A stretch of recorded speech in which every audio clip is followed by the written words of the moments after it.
I think firstly, Shri Ashok Kumar Gupta ji,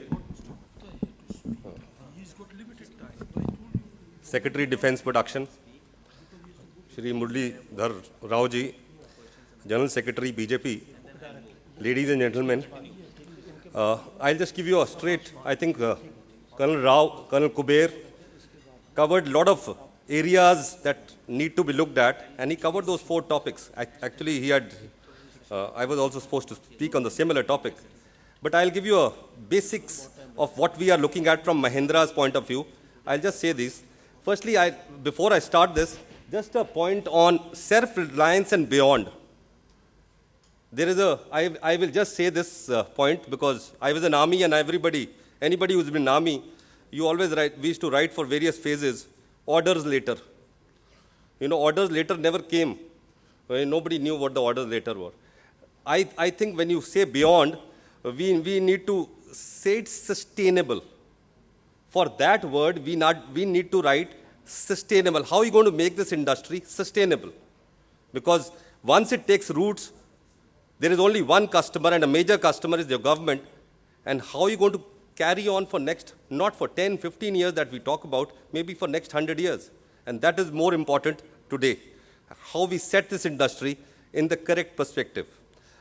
Firstly, let me start with at the outset, in the last 2.5 years, as part of the industry, our compliments to the government and MOD, and also the PMO, who has taken a lot of initiatives with us, which has taken steps to ensure that the defense industry actually starts taking roots in India. At the forefront of these changes which have been made so far, there's been enormous contribution, I think, which has been made in the to make the private industry or the private sector, private production, doable and viable. My compliments to Mr. Ashok Kumar Gupta, Secretary Defence Production.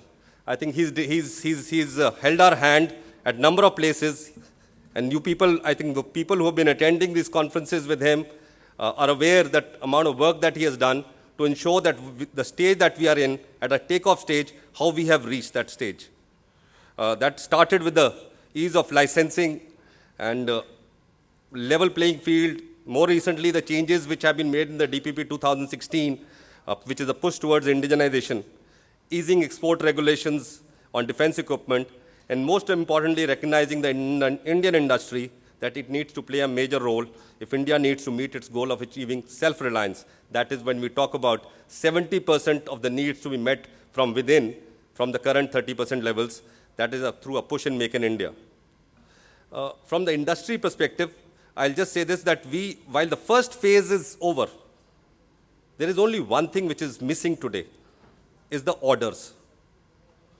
We have put all the documentation in place.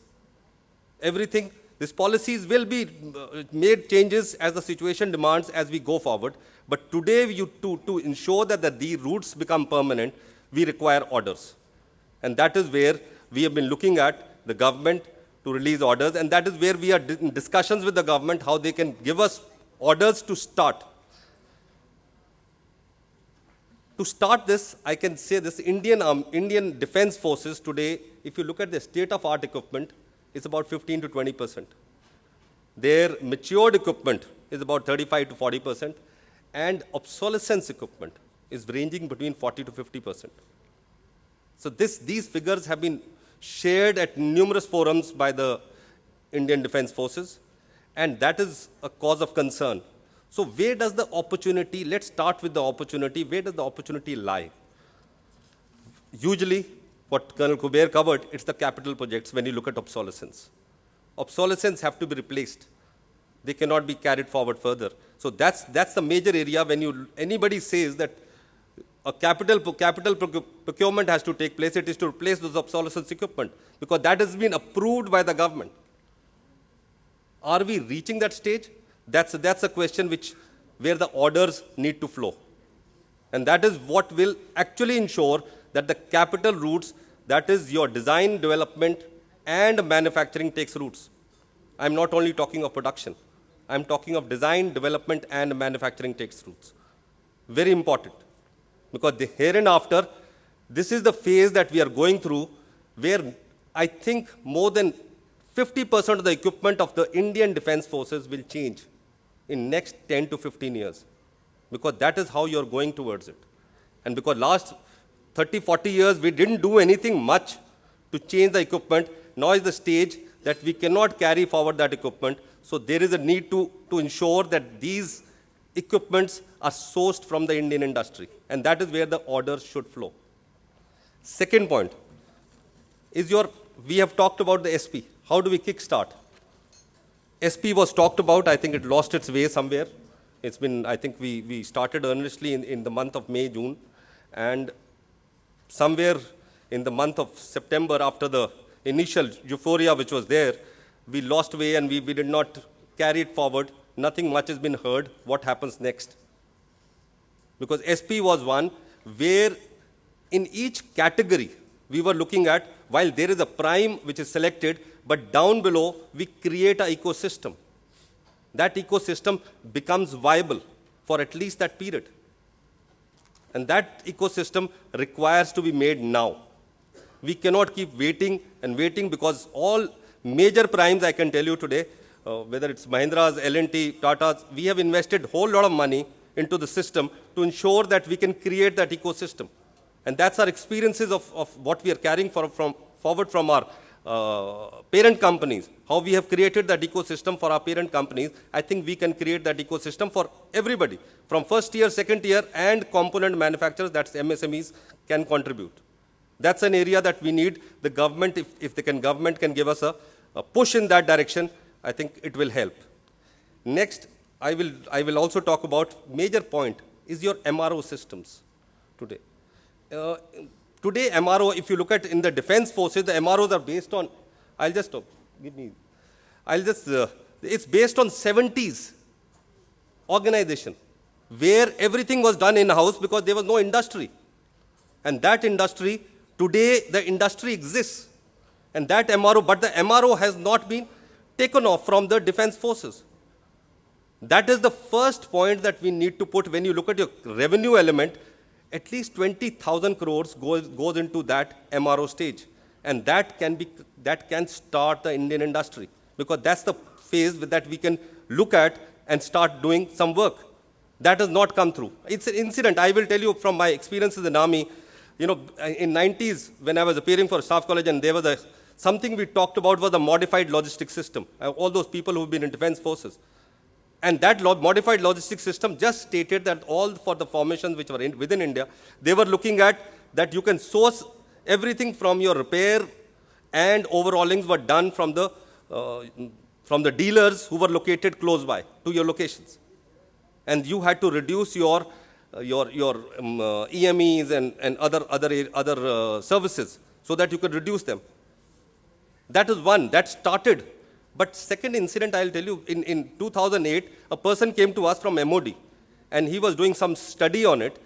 And he said, that time our Mahindra Jeeps were still in service. He said, what will be the cost of a Mahindra engine overall? We gave him around 50,000 something money. And he told us that the cost of the same overhaul, when you do it in the base workshops, it costs them something like 5 lakhs, more than 5 lakhs. That is more than 10 times.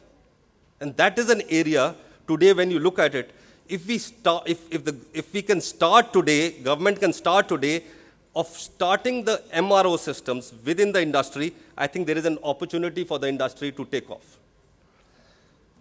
Lastly, I think Colonel Kuber has covered the offsets.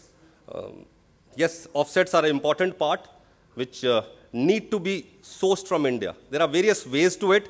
But offsets, when it was created in 2006, it was supposed to be direct to create a capability within India. But that has not happened till now, because even if you ask people, they will tell you that there is no capability. The capability which they define doesn't exist, because there is a basic issue which we have created. While we are creating the primes on top, but there is no first tier and second tier which we are creating in the system. So the primes are either doing the prime part, the integration part, the first tier part, even maybe some places at second tier, because that is an area is missing.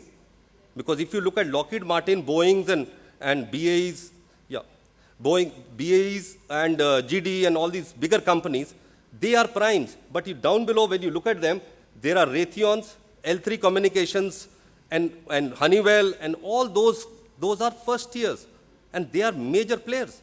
They are not MSMEs. That we are not creating today. So how do you ensure, and when you want to go from a prime to a MSME, it's very difficult. And the definition of MSME, it's 10 crores. Any equipment that you want to buy, the machine that you want to buy is much costlier. So what will you produce? Small items. And offsets, for anybody to do offsets today, I will, just to take what I've been discussing with our foreign partners, if you want to supply thousands of those small parts, it will take them 50 years to fulfill their obligations. More than 50 years of the obligation these people have. So you got to look at larger subsystems and systems, and maybe platforms. That is where we need to invest in. That is where the offsets will come, the capabilities will come, and if the government can ensure these things are drilled down from the government to the people who are supposed to, do the offsets in India, I think it'll create opportunities for the industry. And lastly, exports. I think we have started earnestly, but needs more effort on our part to ensure that we can carry further. But my last parting shot will be, whenever I've gone for export, the first question which was asked to me, whenever I wanted a platform export or something, have you supplied it in India? And that is where we didn't find an answer. And those people were always, others were ahead of us. They said we supplied it in their own country. And that is where we lost out at a lot of places. Thank you. Thank you, Sukhvinder ji.